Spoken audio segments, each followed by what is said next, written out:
పెంచిన అమాలి రేట్లను పెంచిన అమాలి రేట్ల జీవోను పెంచిన అమాలి రేట్ల జీవోను పెంచిన రేట్ల జీవోను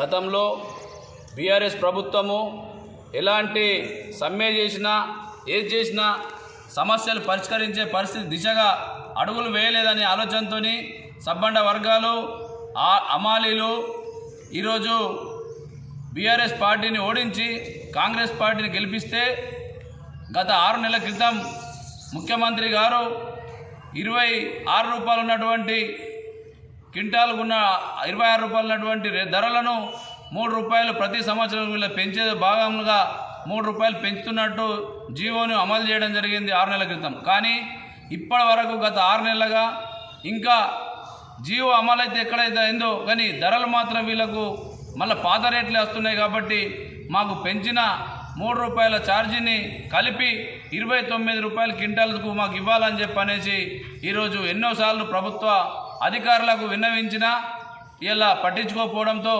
ఈరోజు అమాలి సివిల్ సప్లై అమాలి వాళ్ళు తిరిగి సమ్మెకు పూనుకోవడం జరిగింది. కాబట్టి మేము ప్రభుత్వాన్ని ఒకటే విన్నవిస్తూ ఉన్నాము, అయ్యా అన్ని రకాల నిత్యావసర సరుకులు విపరీతంగా పెరిగిపోయినాయి. ఇవాళ రెక్కాడితే కానీ డొక్కాడలేని మా జీవితాలు ఎలాంటి భద్రత లేదు. కాబట్టి దయచేసి మా పెంచినటువంటి జీవోని తక్షణమే అమలు చేయాలని చెప్పి మీ సందర్భంగా కోరుతా ఉన్నాం.